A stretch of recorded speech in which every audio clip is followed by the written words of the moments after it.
que é a vida? O que é a vida? Pergunta filosófica essa, né? Cadê os filósofos de colocando? Tiago responde para nós o que é a vida. Ele traz uma imagem, uma figura, não sei se vocês conseguem ver, que aqui é muito claro. Mas não sei quantos já estiveram num lugar alto, que o dia amanhece, nublado, aquela névoa. E conforme o dia vai chegando, o sol vai aquecendo, aquilo vai se abrindo, daqui a meia hora, 10 minutos, você nem se lembra daquela névoa que estava. Só tem um dia lindo e a névoa toda se dissipa. E agora, em Tiago 4, Tiago fala para nós o que é a vida, se não uma névoa, se não um vapor como esse, que está aqui e daqui a pouco não está mais. Esse não é muito um assunto que a gente gosta de falar, e nem é também o foco da nossa pregação hoje, mas a junção sobre a fragilidade da nossa vida e quanto que nós estamos fazendo planos e projetos sem o direcionamento de Deus. Mas quando eu lembro dessa pergunta de Tiago, me vem à mente um dia que alguns de nós estávamos juntos em Ouro Preto. Vocês se lembram disso, que a gente estava visitando uma igreja daquelas históricas, e o cara falou uma frase que ficou no coração de todo mundo, que é o seguinte: a vida é curta, o tempo voa e a morte é certa. Tem algo sobre a vida que eu aprendi lá atrás, 2000 e alguma coisa, que a vida é curta. E a vida é curta no sentido de frágil. Essa semana a gente foi para Mariporã na sexta para ver a college, aniversário, etc. E a gente passou por um acidente que estava escrito no Waze como um acidente leve. E foi aquele acidente onde uma família saiu para ir para Peruíbe e 2 meninos gêmeos de 15 anos faleceram. Vocês não têm ideia do que era aquele carro, aquela coisa como dentro da gente. Você passa e fala: o que é a vida? O que é a vida? Aquela família saiu junta para curtir feriado em Peruíbe, numa casa que eles tinham em Peruíbe, e eles não chegaram. A vida é frágil. A vida é muito frágil. Eu estava conversando sobre o menino que brincava e curtia a vida com seus pais, um bebezinho, e agora tem algo inexplicável de estudo. No fundo, a saúde dele está bem debilitada. Nós temos orado algumas quartas-feiras por ele. Se vocês viram no post de Reverências nos últimos dias, é sobre esse livro que nós já temos orado.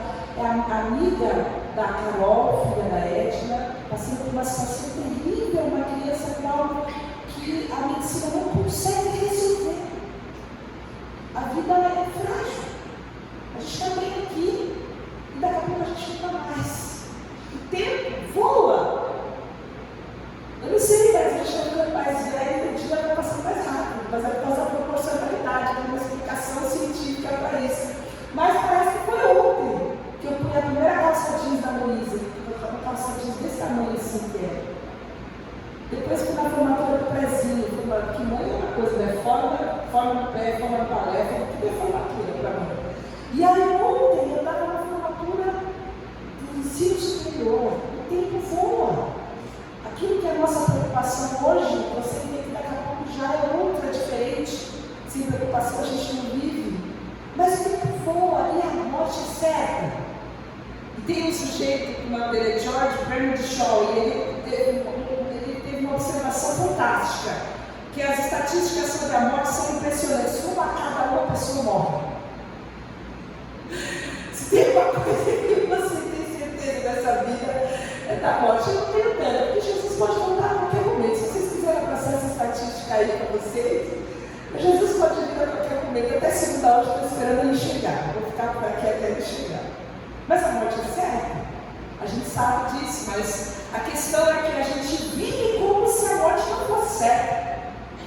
Se tem uma certeza que você tem que em algum momento da sua vida, pode ser muito rápido, você vai estar diante de Deus, aquele que há de julgar entre mortos e vivos, e a gente não presta atenção e se prepara para esse momento, que um dia, com certeza, vai acontecer. A gente vive de uma forma tão cheia de prazeres, uma vida hedonista, que a gente perde a percepção,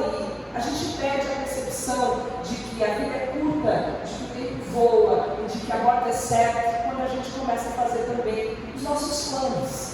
Eu não sei se você é uma pessoa daquelas que planeja demais, aquela que planeja, que sabe quantos vão ser os seus próximos passos, que já tem as suas passagens, as suas viagens compradas, que já tem tudo esquematizado para os seus filhos, o que eles vão fazer, tal. Tem pessoas que são extremamente organizadas, planejam, fazem muitos planos, e a questão de fazer planos é maravilhosa, nós vamos ver sobre isso, mas como que nós podemos fazer planos de acordo com a vontade de Deus? Considerando que a vida é curta, que o tempo voa e que a morte é certa, que a vida é um vapor. Tiago vai falar com a gente sobre isso, e ele começa dizendo: ouça agora vocês que dizem, hoje ou amanhã iremos para esta ou aquela cidade, passaremos um ano ali, faremos negócios e ganharemos dinheiro. Vocês nem sabem o que acontecerá amanhã. O que é a sua vida? Vocês são como a neblina que aparece por um pouco de tempo e depois se dissipa. Em vez disso, deveriam dizer: se o Senhor quiser, viveremos e faremos isso ou aquilo. Nós lemos o versículo de 13 a 15 de Tiago 4.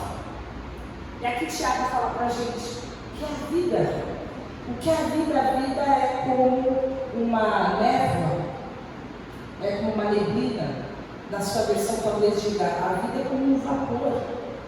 Ela está aqui, você está vendo o vapor do seu café subindo, e daqui a pouco ele já está frio, nunca mais. E a gente entende que quando nós temos essa convicção de que a vida a gente não tem garantia. A gente está forte, saudável aqui, a gente acorda bem, mas a gente não sabe se a gente vai ver o pôr do sol. Essa é a realidade da nossa vida. Se nós não entendemos isso, a gente não vai viver adequadamente com a perspectiva da eternidade com Cristo. Por isso que nos dias de Tiago, os homens viviam planejando também, como eu e você. A gente se prepara, a gente não quer pensar muito, mas amanhã é segunda-feira. A sua cabeça já deve ter batido umas 3 pensando que amanhã é segunda-feira. Mas você fala: mas aqui agora eu vou voltar. Mas só amanhã é segunda-feira eu tenho que fazer, mas agora eu estou aqui na igreja, não posso fazer nada. Porque é da natureza humana essa programação. A gente vive essa expectativa. E nos tempos de Tiago, que era o comércio, naquela época não tinha shoppings como nós temos hoje, os mercadores, os comerciantes, eles pegavam aquilo que eles tinham, levavam para uma cidade, vendiam aquilo para o mundo, depois eles compravam outros bens, iam para outra cidade, vendiam aquilo para o mundo, até que eles amealhassem uma certa quantidade de dinheiro, tivessem uma certa prosperidade e pudessem retornar às suas casas, então sossegar. Era assim que acontecia com os vendedores. Você vai lembrar da figura do caixeiro viajante. É uma história que narra como era o comércio feito naquela época. E Tiago fala: você está se programando que amanhã você vai sair? Você vai arrumar suas coisas, você vai arrumar os seus itens, você vai sair para trabalhar, você está planejando o futuro, mas presta atenção. Eu acho muito legal quando ele começa no versículo 13, chamando a atenção, ele fala o seguinte: ouçam agora, e vem cá, eu quero te falar uma coisa, para tudo um pouco, pense uma coisa comigo, presta atenção sobre uma coisa, e ele nos chama para prestarmos atenção sobre essa perspectiva da nossa vida, em que Deus permaneça, como nós acabamos de colocar aqui, em primeiro lugar. Para que a gente possa seguir para o alvo, permanecer em Deus em primeiro lugar nas nossas vidas. Como nós podemos fazer isso? Como nós podemos viver sem achar que nós somos os capitães do nosso destino? Que nós podemos fazer os nossos planos, nós podemos traçar as diretrizes para a nossa vida, nós podemos decidir o que vai ser, para onde nós vamos, se nós vamos subir ou se nós vamos descer. A primeira coisa que nós podemos dizer é que fazer plano não é errado. Fazer plano não tem nada de errado em fazer plano. Inclusive é uma coisa muito boa fazer plano. A Bíblia ensina a fazer plano. Nós temos uma história linda de José, que recebeu uma revelação de que aquele lugar ia passar por 7 anos de fartura, o Egito ia passar por 7 anos de seca, de necessidade, e por causa da organização, por causa dos planos, por causa de uma estratégia, aquele país não só foi muito bem sucedido, como trouxe prosperidade para outros também. A gente tem exemplo bíblico sobre isso, quando a palavra fala. Às vezes gosto de falar essas coisas, porque eu vou cantar essa musiquinha para mim aqui. Observe a formiga preguiçoso, reflita nos caminhos dela e seja sábio. Ela não tem nem chefe, nem supervisor, nem governante, ainda assim armazena suas provisões no verão e na época da colheita junta o seu alimento. A gente está brincando, mas fala sobre você ter uma organização financeira, sobre você guardar os seus recursos, sobre às vezes você guardar as suas forças, sobre você organizar bem os seus dias, planejar a sua vida. Observe com a formiga, preste atenção como ela faz. A Bíblia nos dá dicas sobre nós planejarmos e organizarmos os nossos dias. Portanto, não existe nenhum problema em planejar bom. Qual é o problema? É a gente achar que a gente pode planejar sem Deus. E a gente vê em Paulo o exemplo de alguém que sempre falava, ele usava uma expressão: voltarei se for da vontade de Deus, se o Senhor quiser. Você vai ver em Atos 18, 21, 1 Coríntios 4, 19, 1 Coríntios 16, 7, Filipenses 2, 19, Filipenses 2, 24, ele usa essa expressão: se o Senhor permitir. E aí, quando a gente pensa aqui sobre isso, nós estamos entendendo que ele espera que o Senhor dê a ele a oportunidade de fazer a vontade de Deus. Quando nós não entendemos dessa maneira, nós vivemos de uma vida presunçosa. Jesus contou uma história que eu amo, essa história que Jesus contou sobre isso. Você também já conhece, porque eu já falei sobre ela várias vezes. Jesus me contou uma parábola. A terra de certo homem rico produziu muito, e ele pensou consigo mesmo: o que eu vou fazer? Eu não tenho onde armazenar minha colheita. Então ele disse: já sei o que eu vou fazer. Vou derrubar os meus celeiros, construir outros maiores, e ali guardarei toda a minha safra, todos os meus bens. Direi a mim mesmo: você tem grande quantidade de bens armazenados para muitos anos. Descanse, coma, alegre-se. Contudo, Deus lhe disse: insensato, essa mesma noite a sua vida será exigida. Então, quem ficará com o que você preparou? E essa história de muita gente que trabalha arduamente a vida inteira, que guarda dinheiro, que aplica dinheiro, que investe dinheiro, que tem dinheiro na previdência, que tem dinheiro no Bitcoin, tem dinheiro em tudo quanto é canto, e aí se vai de uma forma tão prematura, porque para nós a morte sempre é prematura, que não tem a oportunidade de fazer uma viagem com a mulher, de levar uma criança no parque, vai vivendo a vida melhorando bens e cuidando somente das coisas materiais. E a vida, ninguém tem controle da vida, porque a vida ela é curta, o tempo voa, e a morte é certa. E esse sujeito recebe de Jesus: agora beleza, você está rico, e o que você vai fazer com esse dinheiro todo? Para quem será? A gente tem a ideia que esse sujeito não teve tempo nem de fazer uma família, não teve nem tempo de fazer filho para poder ficar com as coisas dele. O tempo voa e a gente precisa entender que a gente não tem controle sobre as coisas, a gente não pode ser presunçoso quando fazemos os nossos planos. Nós erramos ao planejar quando nós planejamos sem começar nossos planos com oração. Nós erramos ao planejar quando planejamos com muita confiança no nosso próprio plano. Erramos ao planejar quando a gente tem muita confiança na nossa habilidade para a gente trabalhar e executar o nosso plano. E a gente erra de forma a presumir a misericórdia de Deus. A misericórdia de Deus sempre estará lá. Na verdade, o erro não é esse. É achar que a gente vai poder jogar a responsabilidade do nosso erro em Deus lá na frente. Não poderemos se a gente não colocou diante de Deus nossos planos. Então, como que nós podemos determinar os nossos planos diante dessas três realidades? A primeira delas é a certeza do futuro, porque o versículo fala: vocês nem sabem o que acontecerá amanhã. E a gente planeja muitas coisas. Eu não sei se você já teve seus planos furados. Como é difícil, né? Tudo organizado, tudo certo, aí você recebe uma ligação. Tudo certo e aí alguma coisa dá errado. Tudo certo e você acaba frustrado porque as coisas não saíram como você gostaria. E isso faz parte da arrogância da gente achar que a gente pode prever o futuro. E uma das lições mais tristes e mais necessárias que a gente precisa entender é que Deus é Deus e a gente não é. Deus é soberano, mas nós não somos. Ele controla o futuro, mas nós não controlamos o futuro. E quando nós entendemos isso, a gente deve sim ter seguro. Seguro do carro, seguro da moto, seguro de vida. A gente deve buscar deixar os nossos filhos numa situação confortável. Mas despercebido. Pessoas que fazem todos os check-ups e cuidam da sua saúde e acham que tem todo o controle porque cuidam da sua saúde, e aí você soube que a pessoa teve um infarto fulminante. Nós não temos controle de nada. Isso não quer dizer que nós não devamos agir com cautela, nós não devamos planejar as nossas vidas, mas nós precisamos entender que nós não temos o controle, nós não temos como cobrir todas as contingências possíveis. A nossa economia pode quebrar. Se você tem o seu dinheirinho guardado, pode acontecer um colo de mel entrar na sua vida e levar todo o seu dinheiro. Os mais jovens não vão nem saber o que é isso. Talvez se estiveram estudando história, sabe? A gente sabe que toda a nossa segurança não pode estar nas fontes das riquezas. A segunda coisa que o Tiago fala para nós, além da incerteza do futuro, é a fragilidade da nossa vida, que nós temos falado até agora. O que é a nossa vida? A nossa vida é frágil. Eu quero ler 2 versículos sobre isso com você. Mostra-me, Senhor, o fim da minha vida e o número dos meus dias, para que eu saiba quão frágil sou.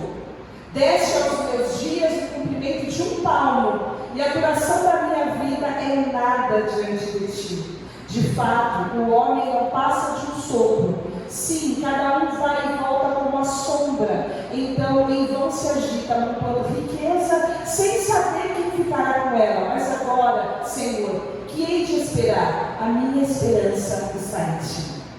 Quando o salmista faz uma reflexão sobre o que é a vida, ele fala é como uma sombra. A vida, ele fala, é como se fosse um sopro. A minha esperança não pode estar nessa vida. A minha esperança não pode estar nas riquezas. A minha esperança, ele fala, está em ti.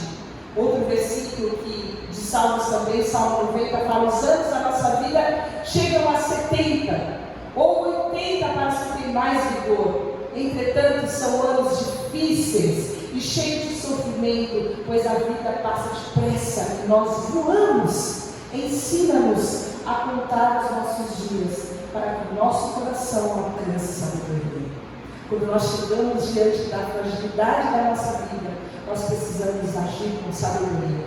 Entender que cada dia vivido não é um dia menos, é um dia mais de sabedoria concedida por Deus. E a última coisa que Tiago fala para nós é que nós deveríamos entender a supremacia da vontade de Deus, porque ele fala que nós devemos dizer: se o Senhor quiser, nós viveremos e faremos isso ou faremos aquilo. Mas se o Senhor quiser que esse plano especificamente seja cumprido, se o Senhor quiser que amanhã eu vá no Natal, se o Senhor quiser que eu viva o dia de hoje, o dia de amanhã, se o Senhor me der vida, se o Senhor permitir que eu viva, que eu construa a minha vida, que eu tenha saúde, que eu construa um patrimônio, se o Senhor permitir que eu viva, a vontade é sempre dele, soberano e supremo sobre todas as coisas. Ele é soberano não só sobre o dia de amanhã, ele é soberano sobre a minha vida, ele é soberano sobre tudo. Ele é soberano sobre os nossos planos.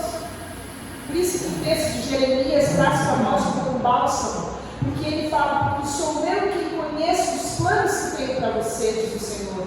Planos de fazê-los prosperar, não de causar dano. Plano de dar a vocês esperança no futuro. Toda vez que você planejar, você precisa entender que Deus também tem planos para você. E o nosso maior desafio, nós entramos agora nessa última tópica, é coordenar o nosso plano com o plano de Deus. Para que o nosso plano coopere com o plano de Deus, a fim de a gente receber da mão de Deus esperança e o futuro. A prosperidade que vem das mãos de Deus e não que vem da minha força, da minha capacidade. Por isso que a última coisa que nós aprendemos nesse texto é que essas 3 realidades exigem humildade e submissão a Deus. Quando nós entendemos a incerteza da vida, da fragilidade da vida, quando nós entendemos a supremacia do poder de Deus, e quando nós temos a consciência de que todas as coisas estão debaixo do governo de Deus, que a nossa vida é essa vida frágil, o futuro é incerto, Deus é poderoso, nós em primeiro lugar entendemos que todo o sucesso da nossa vida vem das mãos de Deus. Existe a possibilidade de, mesmo você sendo cristão, você achar que você conquistou sozinho alguma coisa. Parece absurdo e contraditório, né? Mas a gente encontra umas pessoas assim, achando que é bom alguma coisa. achando que o que tem foi conquistado com muito suor. Esse tipo de pessoa costuma, inclusive, menosprezar aqueles que não conseguiram, achando que não se esforçaram o suficiente. E eu amo um versículo que joga isso por terra, porque 1 Coríntios, Paulo fala: pois quem torna você diferente de qualquer outra pessoa? O que você tem, o que você não tenha recebido? Se você recebeu, por que você se orgulha como se assim fosse? O que você tem? Quem é você? O que é a vida? Tiago fala: senta aqui, me dá essa bola aí, que eu vou baixar essa bola sua. O que é a vida? O que você está achando da sua vida? Esse monte de plano que você tem aí? O que é esse orgulho de ter o quê? O que você tem que você não tenha recebido? Isso que falou foi Paulo, mas Deus falou no nosso coração. Se nós não entendemos isso, irmãos, quem nós somos, à luz da soberania e da grandiosidade de Deus, nós não temos como nem cantar a primeira música que nós cantamos. A ensinar, pedir para Deus nos ensinar a ter um coração humilde e sincero, a ter um coração com uma vida no altar e a viver em santidade. Porque o nosso primeiro passo no nosso relacionamento com Deus é a dependência. É reverter esse espírito independente, poderoso, orgulhoso, que tomou posse do homem lá no Éden, e voltar a depender de Deus, daquele que sabe, que conhece o bem e o mal muito melhor do que nós. Essa sujeição e essa humildade que faz com que a gente possa submeter os nossos planos a Deus. E a primeira forma que nós podemos submeter o nosso plano a Deus é conhecendo a sua palavra. Sabe, às vezes a gente tem mania de querer saber se a gente casa ou compra uma bicicleta. E tem gente que vai lá na elemental, lá no monte, quem sabe a irmã vai ter uma revelação, e aí eu vou precisar fazer essa escolha tão difícil na minha vida. Essa vontade de Deus está revelada, irmão. Você quer saber a vontade de Deus? Leia a Bíblia. Se você ler a Bíblia, você vai conhecer a vontade de Deus. Se você buscar a palavra de Deus, a palavra revelada de Deus, Deus vai te dar graça suficiente para você planejar a sua vida. Você não está entendendo nada, procure alguém que conhece a Bíblia melhor do que você. Fala: eu quero saber o que a Bíblia fala desse negócio aqui, porque eu estou na dúvida, eu preciso fazer uma decisão. Você quer saber a vontade de Deus para os seus planos? Conheça a palavra. A segunda coisa, se você quer saber qual é a vontade de Deus para a sua vida, além de conhecer a palavra, busque a Deus. A gente tem uma mania muito estranha de buscar a Deus quando está tudo errado. Aí a gente vai diante de Deus com um plano todo estragado, que Deus deu um jeito.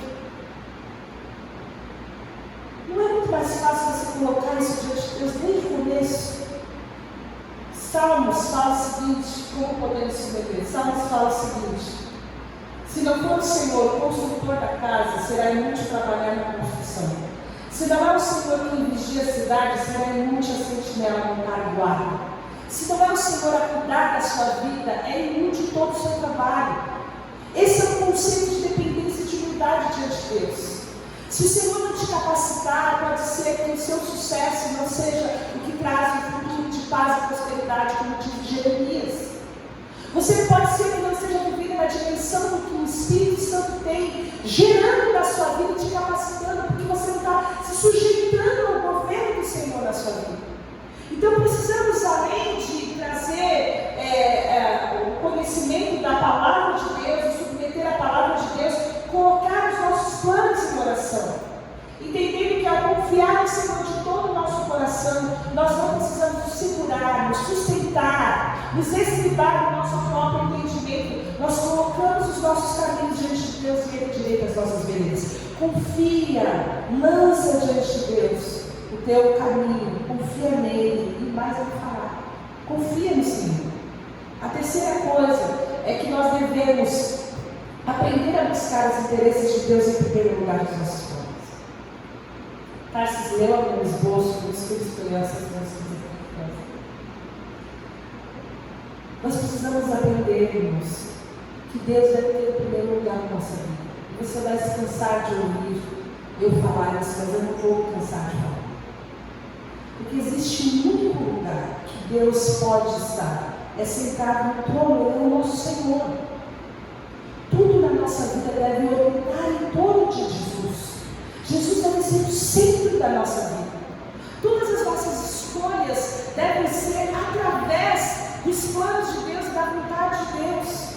Tem um versículo muito conhecido que fala: busquem, pois, em primeiro lugar o reino de Deus e a sua justiça, e todas as demais coisas serão acrescentadas. Você quer saber quais são as coisas que eles queriam que fossem acrescentadas em Mateus 6? As coisas que a gente quer que sejam acrescentadas na nossa vida.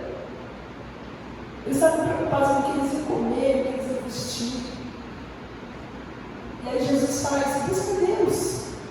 Põe Deus em primeiro lugar. Sujeite a sua vida ao governo de Deus. A pergunta que você pode fazer é: o que eu estou procurando fazer? Esse meu plano vai fazer avançar o reino de Deus? Eu estou buscando isso para mim ou estou buscando isso para nós? Como o reino de Deus vai se expandir a partir dessa minha atitude, a partir dessa minha escolha? Como o reino de Deus pode se expandir no meu trabalho? Como o reino de Deus pode se expandir através da minha família? Como o reino de Deus pode se expandir através dos meus relacionamentos? Como o reino de Deus pode se expandir através dos meus relacionamentos de amigos, pessoas queridas? Quando nós entendemos que nós somos agentes do reino de Deus, que nós estamos aqui com uma missão, o reino de Deus deve ser a prioridade da nossa vida. E por último, como nós já falamos, nós precisamos nos curvar ao governo soberano de Deus. Quando nós estamos com um plano que está na palavra revelada de Deus, quando nós entendemos que buscamos a Deus em oração, queremos promover o seu reino, temos orado continuamente buscando a vontade de Deus, a gente vai colocar tudo diante de Deus. Você fala: e aí vai dar tudo certo, né? Não necessariamente. Porque vivemos um mundo caído, onde as verdades livres agem e demandam contra nós muitas vezes. Nós já falamos que pessoas boas sofrem atitudes de pessoas ruins, porque o mundo é caído, porque nós estamos vivendo nesse mundo todos os desdobramentos do pecado. Então, pessoas ruins, movidas por um pensamento maligno que governa esse mundo, podem intentar contra nós.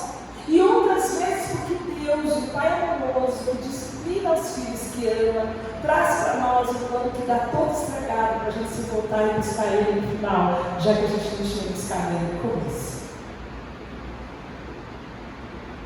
Qual é a certeza que eu tenho quando eu coloco a minha vida diante de Deus?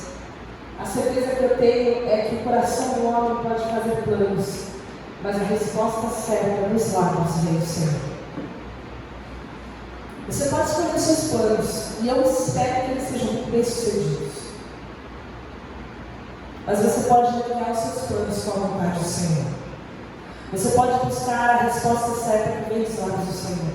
Você pode esperar os planos de bem, os planos de prosperidade, os planos de um futuro, os planos de esperança. Ou você pode continuar vivendo a sua vida sem Deus, buscando uma vida onde você busca os seus próprios interesses.